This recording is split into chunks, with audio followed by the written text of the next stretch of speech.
تنصروا الله ينصركم ويثبت أقدامكم.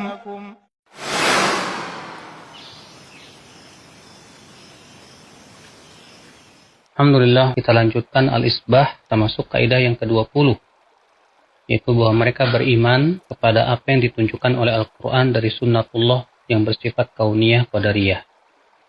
Kata beliau, ujian kaum mukminin di mana ketika musuh mereka itu menang, itu terkadang mempunyai hikmah yang agung. Tidak ada yang mengetahuinya secara terperinci kecuali Allah. Di antara hikmahnya adalah agar mereka betul-betul tunduk dan betul-betul adharu kepada Allah dengan meminta pertolongan kepada Allah Subhanahu wa taala untuk mengalahkan musuh-musuh mereka. Yang kedua, kalaulah mereka itu terus-menerus ditolong, maka dikhawatirkan mereka akan terkena penyakit ujub. Kalaulah mereka itu terus-menerus kalah, juga agama tidak akan tegak. Maka terkadang mereka menang, terkadang mereka kalah. Ya, semuanya itu karena ada hikmah yang sangat besar sekali.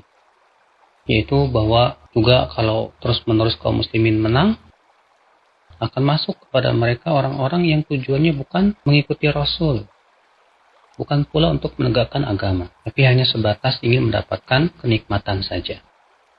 Maka dengan adanya kekalahan itu, Allah pun kemudian membersihkannya.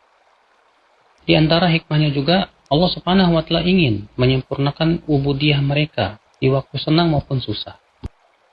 Di waktu susah, yang mereka betul-betul beribadah. Di waktu senang, mereka pun betul-betul beribadah. Ya, di mana mereka istiqomah dalam dua keadaan tersebut. Kemudian di antara hikmahnya juga, bahwa dengan musuh itu mengalahkan mereka, atau menang, akan terlihat siapa yang betul-betul jujur keimanannya dan siapa yang dusta keimanannya. Sehingga dengan seperti itulah Allah Subhanahu wa taala menyaring keimanan para hamba. Kemudian beliau mengatakan, kenapa kaum muslimin kalah? Tentunya yang harus diingat bahwa kekalahan kaum muslimin akibat dosa-dosa mereka. Sebab Allah Subhanahu wa taala mengingatkan dalam surat Al-Imran, awalamma asabatkum musibah qad asabtum mithlaiha qultum anna hadza qul huwa min indi anfusikum. Apakah ketika kalian ditimpa musibah kalah di perang Uhud, sementara kalian telah mendapatkan kemenangan di perang Badar 2 kali lipat, kalian pun berkata, bagaimana kami akan kalah? Katakanlah, kekalahan itu akibat daripada dosa kalian juga, kesalahan kalian juga. Di sini ada beberapa muskilah. Muskilah yang pertama, kelemahan kaum muslimin di seluruh dunia di zaman ini untuk menghadapi orang-orang kafir. Sebetulnya Allah Subhanahu wa taala telah menyebutkan obatnya.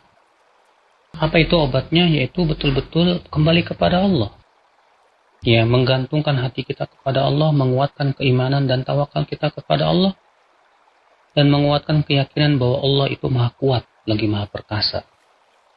Sebagaimana Allah Subhanahu wa taala ketika mengingatkan dalam Al-Qur'an, dalam surat Al-Ahzab, bagaimana kaum muslimin sangat ketakutan di perang Ahzab itu. Maka Allah pun kemudian mengirimkan pertolongannya. Ya, agar betul-betul yakin bahwa pertolongan itu hanya dari Allah saja. Tidak menyandarkan diri kepada kekuatan diri dan banyaknya jumlah, tidak. Muskilah yang kedua, bahwa orang-orang kafir yang menguasai kaum mukminin, sehingga mereka membunuhi kaum mukminin, menyakiti mereka, padahal kaum muslimin di atas hak, sementara mereka di atas kebatilan. Ini pernah dipertanyakan oleh para sahabat Nabi Shallallahu Alaihi Wasallam. Kenapa kok bisa sampai terjadi seperti itu? Yaitu dalam surat Al-Imran ayat 65 tadi. Ya, ketika kaum muslimin kalah di perang Uhud, mereka berkata, kenapa kami bisa kalah? Maka Allah mengatakan, katakan kekalahan itu berasal dari kesalahan kalian.